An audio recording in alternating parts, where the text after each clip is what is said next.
Hey, what's up mga kadigyot? Good morning everyone. For today's video po pala mga kadigyot ay magluluto po pala tayo ng bangkalan.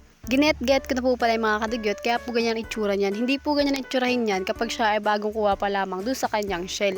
At sinalang ko na rin pala dyan yung kawali namin na may sentimental value at noon pang panahon ng hapon. Yes, sinave lang po yan ni mama.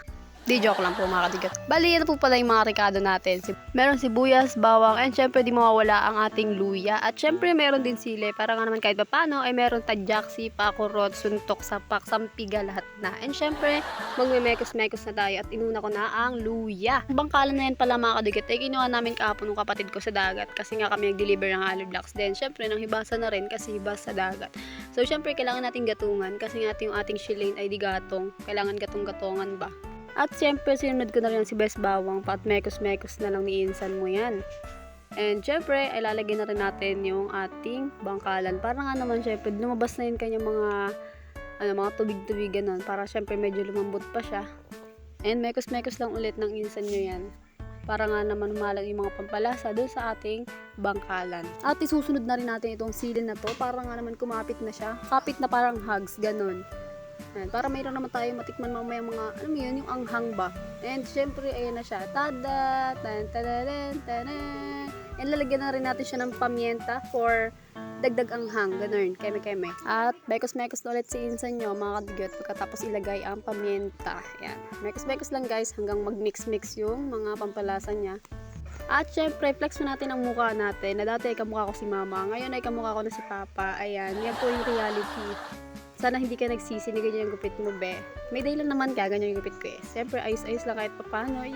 At nakamunti ko ng malimutan, bali tinakpan ko na po pala mga kadugyot yan. Kasi baka yung ating niluluto mamaya ay maglasang usok na. And syempre, lagyan na natin ng toyo ng jowa mo para magkalasa na yan. Toyo. More toyo pa guys. More masala ba? Syempre, lagyan natin toyo para nga adobo nga eh, di ba? Syempre, dahil kinulang tayo guys kanina, lalagyan ulit natin yan ng toyo. Kasi makikita nyo, hindi pa siya talaga mukhang adobo. And more mekos-mekos na naman ang insan nyo. Kasi nga, alam nyo naman, wala namang magluluto na hindi ng mekos-mekos. And ano yan na siya? Tada! Tada! Tada! And toyo na naman mga kadigyot. Lalagyan ulit natin kasi parang kinulang ako kasi ang ginagawa ko pa nagluluto ako, tansya-tansya lang. Ganun, tas titikman ko. And pag nag-goods sa lasa, edi yun na yun, ganun. At atin na nga po siyang iti-taste test at para malaman ko nga kung may kulang pa ba yung lasa or goods na, ganun. At tatikman ko naman na okay naman yung lasa niya, goods na. O bakit? Ako nagluto niyan, masarap yan, bakit? And syempre, lagyan na natin ng suka mga kadigyot para nga naman pampabalanse ba, ganun. Bali, nilagyan ko pa din ng konting asukal kanina para bumalanse talaga yung lasa niya. Kaso di ko na videoan kanina kasi nga, ang hirap naman eh, hindi naman tatlo kamay ko eh, ano. At all goods na nga po siya, let's go!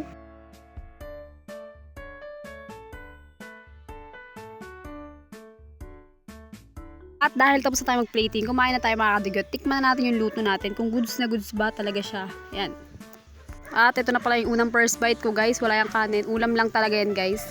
At ayun, goods nga guys. At maanghang siya. And nilagyan ko na rin ng kanin para nga makakain ako ng ayos. Kasi gutom na talaga ako guys. Di pa ako nag-aalmusal. Yan, sunod-sunod na yung subo natin. And enjoy watching lang guys. And yun lang. Thanks for watching sa aking mga video. Ganun. At kaya pala medyo matagal-tagal ako bago makapag-upload mga kadigyot ng vlogs. Kasi kaya po medyo busy na. Syempre dahil malapit ng pasukan. Kaya hindi na masyado nakakapag-vlog. Dami-dami ng mga dapat unahin. Yun lang. Bye!